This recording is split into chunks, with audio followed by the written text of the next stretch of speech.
TV prime time समाचार में आपका स्वागत है।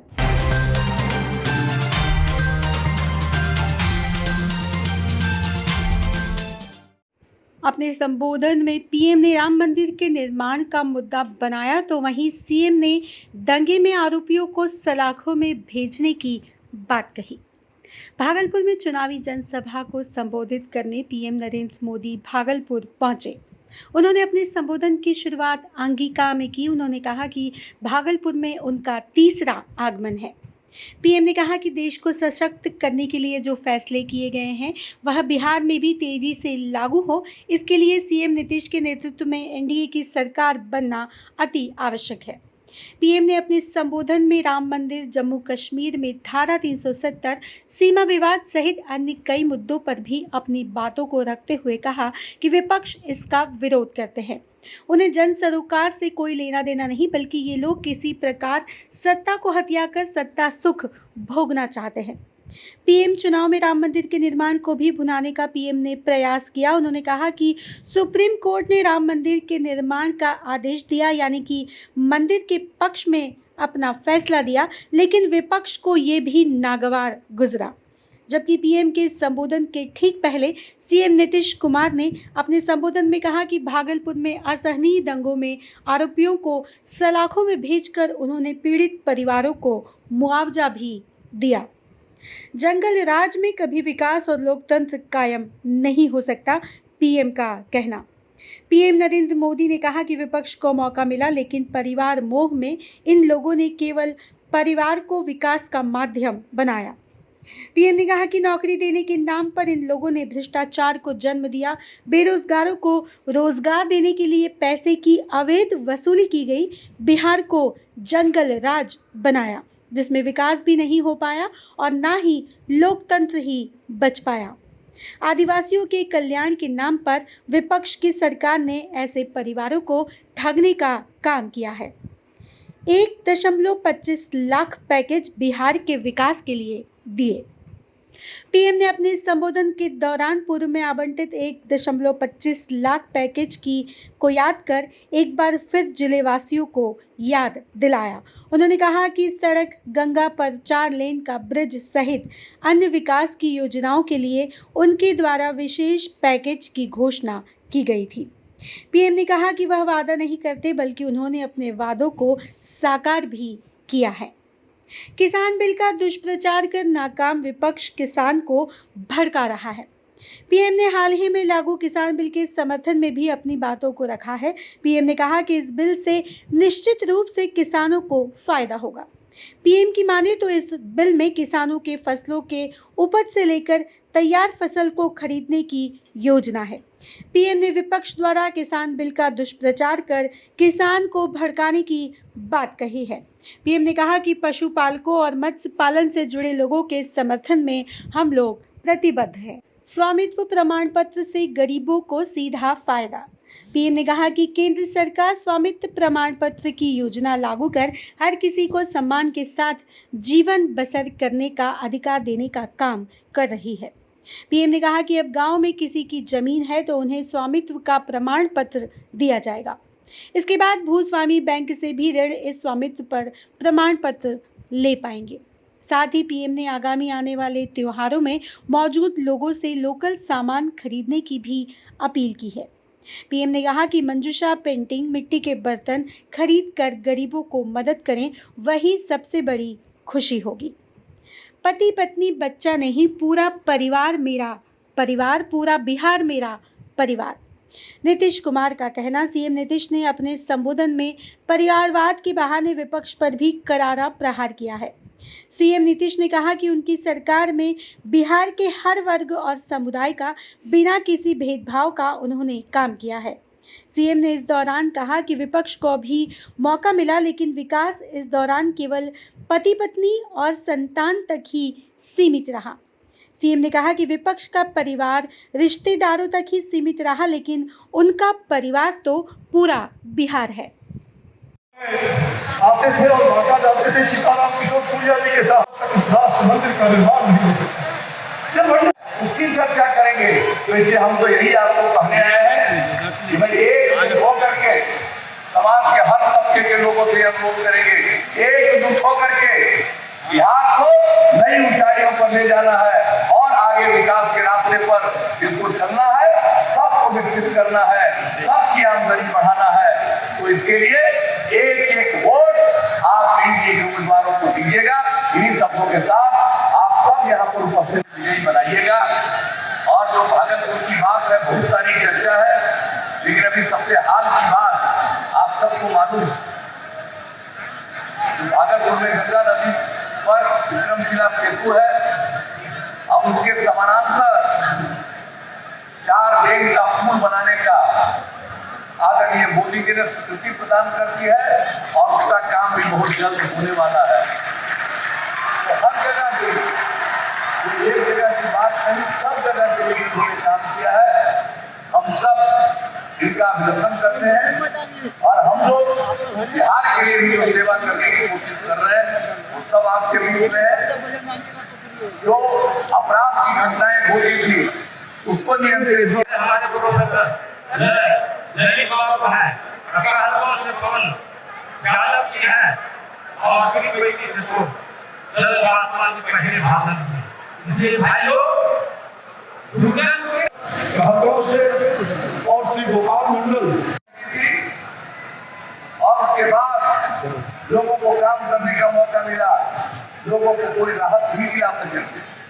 लेकिन जब हम लोगों को काम करने का मौका मिला तो फिर से आयोग गठित करके जो इसके लिए जिम्मेवार थे उन सब लोगों पर जो कार्रवाई कानूनी हो सकती थी वो सब तो किया ही, लेकिन सभी जो पीड़ित परिवार थे उनको भी मदद कर दिया हम लोगों ने।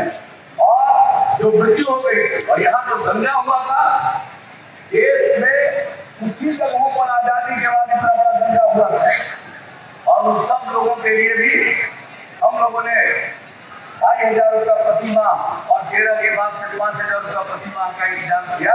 तो हम लोग तो सबके लिए काम करते हैं, लेकिन लोगों को काम करने का मौका मिला वो सिर्फ अपने बारे में सोचते हैं, अपने परिवार के बारे में सोचते हैं। और कुछ लोगों के लिए, ऐसे लोगों के लिए परिवार है, पति पत्नी बेटा बेटी यही परिवार है। और हम सब लोगों के लिए पूरा बिहार एक परिवार है और हर सदस्य की रक्षा करना, हर सदस्य की सेवा करना हम लोगों का फर्ज है, यही हम लोगों का कर्तव्य है। जा रहा भाई और बहनों, भागलपुर सहित बिहार के अनेक शहर और व्यापारिक केंद्र गंगा जी के किनारे बसे हुए। आज हल्दिया और वाराणसी के बीच वाटरवे पर व्यापारिक जहाज तो चलने ही लगे। इसे अब और बड़े जहाजों के लिए भी तैयार किया जा रहा। इससे भागलपुर को भी सस्ती और कम प्रदूषण वाली कनेक्टिविटी मिलेगी। भाई और बहनों, अभी जो हाल में ही देश की कृषि को आधुनिक बनाने के लिए बड़े सुधार किए गए, उनका भी लाभ बिहार के किसानों को होगा। मंडियों से जुड़ा कानून तो यहाँ पहले ही खत्म कर दिया गया। अब बिहार में कृषि इंफ्रास्ट्रक्चर पर और तेजी से काम होने की संभावना बनी। अब बिहार के गांवों में, छोटे शहरों में कोल्ड स्टोरेज की व्यवस्था का और विस्तार होगा। जो नए कानून बने हैं, कृषि कानून, उससे यहाँ के आम, मक्का, लीची, केले की पैदावार करने वाले किसानों को बहुत मदद मिलने वाली है। नए प्रावधानों से खेत के पास ही स्टोरेज की सुविधाएं तैयार हो। सरकार ने भी इसके लिए 1 लाख करोड़ रुपए का फंड बनाया। इस फंड से किसान उत्पादक संघ यानी एफपीओ ऋण ले सकते हैं और भंडारण की व्यवस्थाएं बना सकते हैं, कोल्ड स्टोरेज बना सकते हैं। इसका बहुत बड़ा लाभ फूड प्रोसेसिंग सेक्टर को भी होगा। जब फूड प्रोसेसिंग से जुड़ी कंपनियां यहां आएगी तो किसान की आय में भी बढ़ोतरी होगी। साथियों, एनडीए के विरोधी दल जब किसानों के लिए कुछ कर नहीं पाए तो अब किसानों को लगातार झूठ बोलने में जुट गए। आजकल ये लोग एमएसपी को लेकर अफवाहें फैला रहे हैं। भाई और बहनों, ये एनडीए की ही सरकार है जिसने किसानों को लागत का 1.5 गुना एमएसपी देने की सिफारिश लागू की थी। ये एनडीए की ही सरकार है खरीद केंद्र बनाने और सरकारी खरीद दोनों पर बहुत जोर दिया। जब ये लोग सरकार में थे उसकी तुलना में बिहार में ही मैं उनकी पुरानी सरकारें और नीतीश जी की सरकार की तुलना कर, बिहार में ही धान की सरकारी खरीद 4 गुना और गेहूं की सरकारी खरीद 5 गुना बढ़ी है। साथियों, इनके पास आज तक इसका जवाब नहीं है कि जब इनकी सरकार थी तब एमएसपी पर फैसला क्यों नहीं लिया, क्यों इन लोगों के समय में किसानों से इतना कम अनाज खरीदा जाता, क्यों इन लोगों ने किसानों की, बिहार के किसानों की परवाह नहीं की। साथियों, किसानों के लिए ही नहीं, हमारे पशुपालकों और मछली पालकों के लिए भी पहली बार व्यापक कार्यक्रम बनाए गए। देश में ये पहली बार हुआ है जब केंद्र सरकार द्वारा गाय, भैंस और दूसरे पशुओं के लिए मुफ्त टीकाकरण का इतना बड़ा अभियान चलाया गया। इंसानों की ही तरह पशुओं के लिए भी आधार नंबर दिया गया। हमारे गोपालकों को, हमारे पशुपालकों को सुविधा हो, उनको पशुओं के लेन देन और स्वास्थ्य से जुड़ी जानकारी मिले, इसके लिए मोबाइल ऐप भी बनाया गया। डेयरी सेक्टर के विस्तार के लिए हजारों करोड़ का विशेष फंड भी बनाया गया। साथियों, हाल ही में केंद्र सरकार ने एक और योजना शुरू की है जिसका लाभ बिहार के गांवों को बहुत ज्यादा होगा। इस योजना के तहत गांव की जमीन पर, गांव में बने घरों पर आपका कानूनी अधिकार सुनिश्चित किया जा रहा है। इस योजना का नाम है स्वामित्व योजना। इसके जरिए हर उस व्यक्ति को जिसके पास गांव में अपना घर है, जमीन है, उसे एक प्रॉपर्टी कार्ड दिया जाएगा। इस प्रॉपर्टी कार्ड की मदद से आपको बैंकों से आसानी से कर्ज मिलेगा। आपको अपने घर को लेकर किसी तरह की चिंता में नहीं रहना हो। बिहार चुनाव के बाद, एनडीए सरकार बनने के बाद यहां भी इस योजना को लागू किया जाएगा। अभी 6 राज्यों में पायलट प्रोजेक्ट के तहत 1 लाख लोगों को स्वामित्व का कार्ड दे दिया गया है। आपके यहां भी ये बहुत तेजी से शुरू होने वाला है। वर्षों में गंगा जी के ऊपर ही 1.5 दर्जन करीब पुल या तो बन चुके हैं या फिर काम चल रहा है। आज गंगा जी पर औसतन हर 25 किलोमीटर पर एक पुल बनाया जा रहा है। पास में मुंगेर में रेल महासेतु ही पूरा हो चुका। कुछ दिन पहले ही विक्रमशिला सेतु के समानांतर 4 लेन के नए पुल का काम भी शुरू हुआ। ये पुल जब पूरी तरह से बनकर तैयार हो जाएगा तो भागलपुर की दूसरे जिलों से कनेक्टिविटी और बेहतर हो जाएगी। इससे उत्तरी बिहार से झारखंड आना जाना भी आसान होगा। विशेष रूप से हमारे व्यापारियों और शिव भक्तों को इससे बहुत सुविधा होगी। भारत आत्मनिर्भर बनने के लिए प्रतिबद्ध है।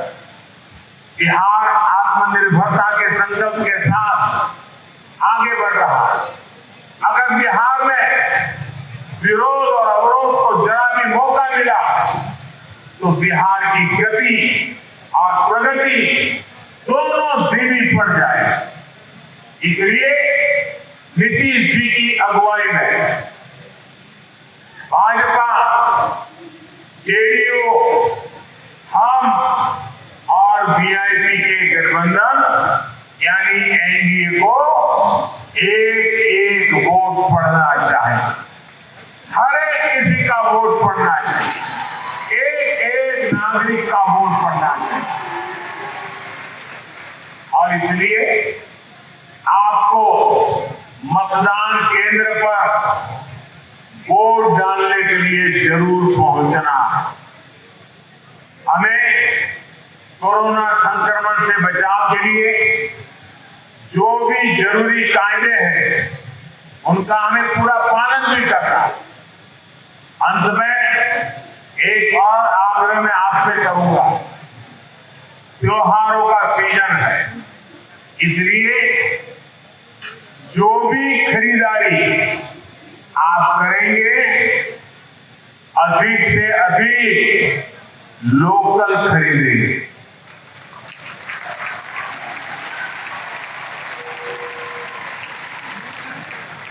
भागलपुर की सिल्की साड़ी, मंजूषा पेंटिंग और दूसरे उत्पादकों को बहुत बड़ा सपोर्ट कीजिए। हमारे मिट्टी के हस्तशिल्पियों, दूसरे शिल्पियों के बनाए बर्तन, दिए, खिलौने जरूर खरीदिए। हम मिलकर कोशिश करेंगे तो बिहार भी आत्मनिर्भर होगा, भारत भी आत्मनिर्भर होगा। आप यहाँ आए, इतनी बड़ी संख्या में आए, हमें और हमारे सभी साथियों को आशीर्वाद दिया। मैं आप सबका हृदय से बहुत बहुत आभार व्यक्त करता हूँ। धन्यवाद। भारत माता की, भारत माता की, भारत माता की। चाची, आप लोग क्यों आए थे यहाँ पर? किसको सुनने आए थे? कौन आए थे? किसको सुनने आए थे आप लोग यहाँ? कौन सा है आप लोग बताइए, कौन सा है? सदानंद से। किसको सुनने आए थे? कौन भी भाषण देके गया, पता है आपको? नरेंद्र मोदी। उसका भाषण सुनने लिए आए थे। अच्छा, मुख्यमंत्री के रूप में किसे देखना चाहेंगे? तेजस्वी यादव, नीतीश कुमार, किसको? जो काम करेगा उसी को देखेंगे। कौन काम कर रहा है अभी? अभी तो नीतीश कुमार काम कर रहा है। इसी को मुख्यमंत्री देखिएगा। हाँ।